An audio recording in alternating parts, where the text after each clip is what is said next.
बहू, कहाँ मर गई? अंदर से आवाज। जिंदा हूँ माँ जी। तो फिर मेरी चाय क्यों अभी तक नहीं आई?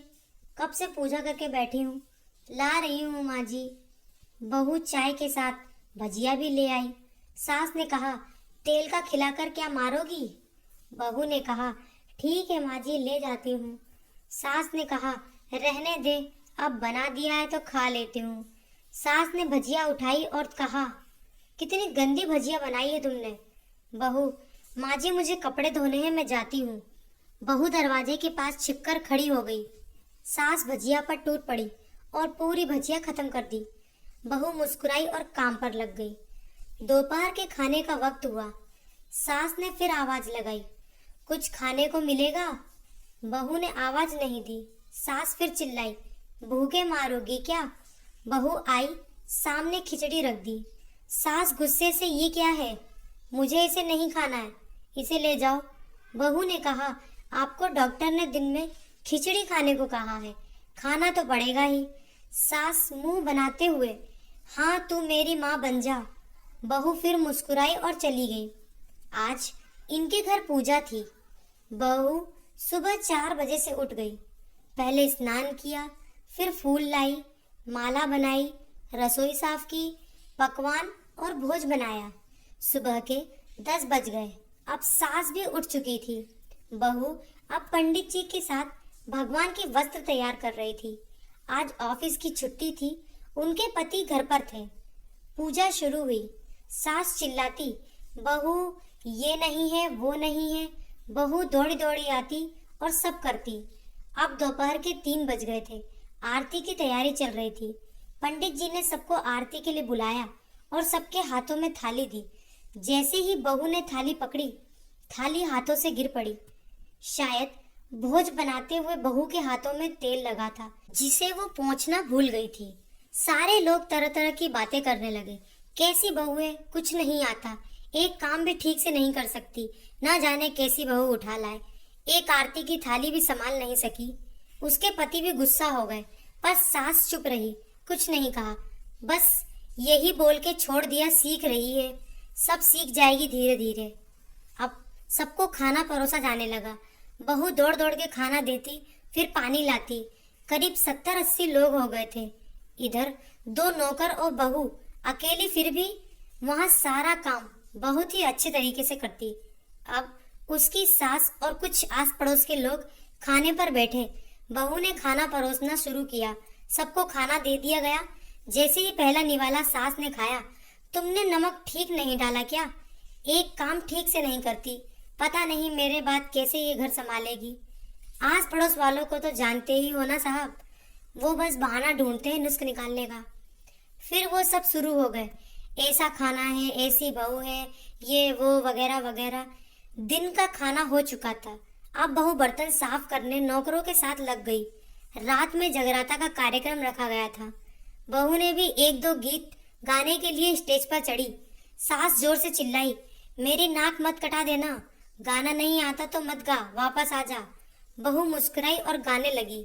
सबने उसके गाने की तारीफ की, पर सास मुंह फुलाते हुए बोली, इससे अच्छा तो मैं गाती थी जवानी में, तुझे तो कुछ भी नहीं आता। बहू मुस्कुराई और चली गई। अब रात का खाना खिलाया जा रहा था। उसके पति के ऑफिस के दोस्त साइड में ही ड्रिंक करने लगे। उसका पति चिल्लाता, थोड़ा बर्फ लाओ, तो सास चिल्लाती, यहाँ दाल नहीं है। फिर चिल्लाता, कोल्ड ड्रिंक नहीं है, पापड़ ले आओ। इधर उधर आखिर में उसके पति की शराब गिर पड़ी उसके एक दोस्त पर और बोतल टूट गई। पति गुस्से से 2 झापड़ अपनी पत्नी को लगाते हुए कहता है, जाहिल कहीं की, देख कर नहीं कर सकती, तुझे इतना भी काम नहीं आता। सारे लोग देखने लगे। उसकी पत्नी रोते हुए कमरे की तरफ दौड़ी। फिर उसके दोस्तों ने कहा, क्या यार, पूरा मूड खराब कर दिया, यहाँ नहीं बुलाया होता, हम कहीं और पार्टी कर लेते। कैसी अनपढ़ गंवार बीवी ला रखी है तूने, उसे तो मेहमानों की इज्जत और काम करना तक नहीं आता। तुमने तो हमारी बेइज्जती कर दी। अब आस पड़ोस की औरतों को और बहाना मिल गया था। वो कहने लगी, देखो क्या कर दिया तुम्हारी बहू ने, कोई काम की नहीं है। मैं तो कहती हूँ अपने बेटे की दूसरी शादी करा दो, छुटकारा पाओ इस गंवार से। सास उठी और अपने बेटे के पास जाकर उसे थप्पड़ मारा और कहा, अरे नालायक, तुमने मेरी बहू को मारा, तेरी हिम्मत कैसे हुई, तेरी टांग तोड़ दूंगी। उसने बेटे के दोस्त कुछ कहने ही वाले थे कि उसकी माँ ने घूरते हुए कहा, चुप, बिल्कुल चुप, यहाँ दारू पीने आए हो, जबकि पता है आज पूजा है और तुम्हें पार्टी करनी है। कैसे संस्कार दिए हैं तुम्हारे माता पिता ने।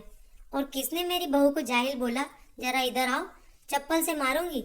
अगर मेरी बहू को किसी ने शब्द भी कहा तो अरे पापी, तूने उस लड़की को बस इसलिए मारा कि तेरी शराब टूट गई। पापी, वो बच्ची सुबह 4 बजे से उठी है, घर का सारा काम कर रही है, ना सुबह से नाश्ता किया न दिन का खाना खाया, फिर भी हंसते हुए सबकी बातें सुनते हुए, ताने सुनते हुए घर के काम में लगी रही। तेरे यार दोस्तों को वो अच्छी नहीं लगी। जूते से मारूंगी तेरे दोस्तों को जो कभी उन्होंने ऐसा कहा। उसके यार दोस्त चुपके से खिसक गए। अब सास बहू के कमरे में गई और बहू का हाथ पकड़कर बाहर लाई। सबके सामने कहने लगी, किसने कहा था अपनी बहू को घर से निकाल के दूसरी बहू ले आना, जरा सामने आओ। कोई सामने नहीं आया। फिर सास ने कहा, तुम जानते भी क्या हो इस लड़की के बारे में, ये मेरी माँ भी है, बेटी भी।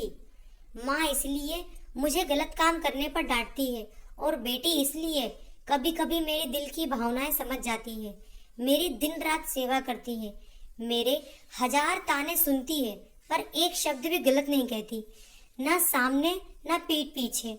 और तुम कहते हो दूसरी बहू ले आओ। याद है ना छुटकी की दादी, अपनी बहू की करतूत। सास ने गुस्से से पड़ोसन की महिला को कहा, अभी पिछले हफ्ते ही तुम्हें मियाँ बीवी भूखे छोड़ घूमने चले गए थे।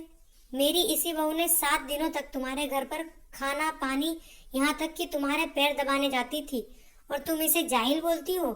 जाहिल तो तुम सब हो जो कोयले और हीरो में फर्क नहीं जानते।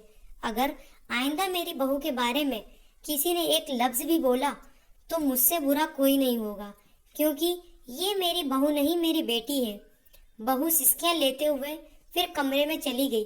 सास ने एक प्लेट उठाई और भोजन परोसा और बहू के कमरे में खुद ले गई।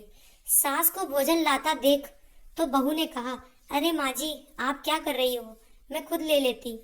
सास ने प्यार से ताना मारते हुए कहा, डर मत, इसमें जहर नहीं है, मार नहीं डालूंगी तुझे। तुझे नई सास चाहिए होगी पर मुझे अभी भी तू ही मेरे घर की बहू चाहिए। बहू ने अपनी सास को रोते हुए गले से लगा लिया। सास भी रो दी पहली बार और कहा, चल खाना खा ले।